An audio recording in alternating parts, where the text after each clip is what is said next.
What worries you the most? Getting to school on time? If your crush gives you that special look? Finishing your Explorations 130 project? Or studying for all those damn midterms? What if you didn't have any of these things to worry about? Would you be happy? But what if you didn't have any of these worries because you didn't have any of these things to worry about? All you have is an empty stomach, barely enough clothes to cover your body, and a loss of hope for a better life. Do you still think you need that latest phone or a new car? No, those are things you want, but you need to watch this. Join us if you stay today to talk to some privileged students about what they have. Come on with me, let's go see.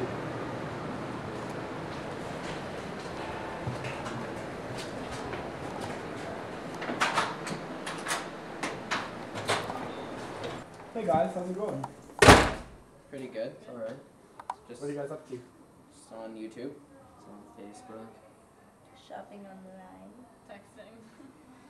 What'd you guys have for lunch today? I had Subway. Good. Earl's. Miss Belly. Booster juice. How's your guys' day been going? Like, any problems or anything? Now that you speak of it, okay, my internet keeps shutting down and I just can't connect, and it's getting really annoying. My day's crappy, man. I woke up at 6 o'clock to come to class.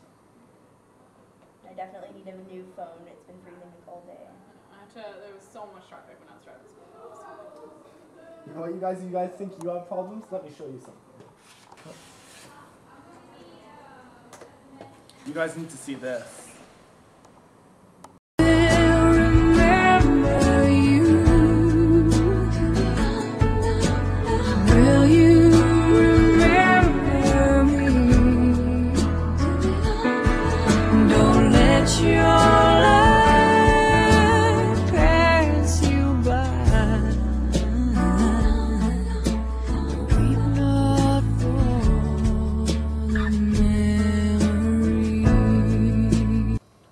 More than 10 million children die each year before their 5th birthday in Africa. Every 2 minutes, 4 people die from malaria alone. 3 of them are children. Almost all childhood deaths are preventable and could be prevented by simple, low-cost interventions. Vaccine-preventable illnesses account for 2 to 3 million childhood deaths a year. The overall death toll, an estimated 39,000 children every day. For every child who dies, millions more fall sick or miss school, trapped in a vicious circle that links poor health in childhood to poverty in adulthood.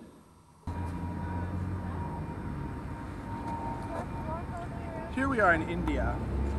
In India, girls are less valued than their brothers.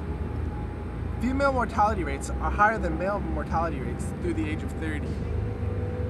Girls ages 1 to 5 are 50% more likely to die than boys.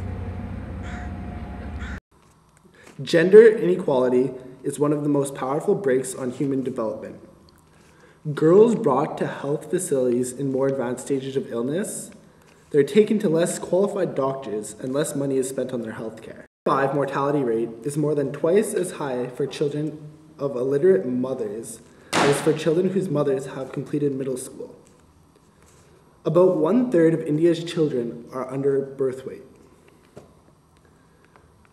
India alone accounts for 2.5 million child deaths annually, which is 1/5 of the world's total. In developing countries, the average school completency rate is 10% less for girls than boys. Educating women would be very powerful and productive towards the future human development of these nations. A child born in Zambia today has a lesser chance of surviving past age 30 than a child born in 1840 in England. 2/3 of all child deaths could be avoided through provision of basic health care services. Seems somebody put out the moon. Now the road is a minefield. I can't follow the way she moves. I can't see past the shadows. You make the darkness disappear.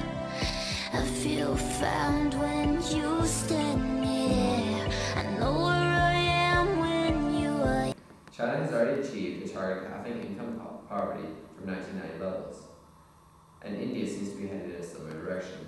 However, they are wildly off track for the child mortality target. The annual rate of decline in child mortality faced a slowdown of almost 1/5.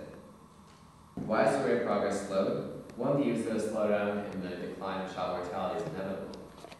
Once the problems become more concentrated in populations that are harder to reach, more vulnerable, and less accessible to public policy, the marginal cost of saving lives will be driven up and will dampen the process.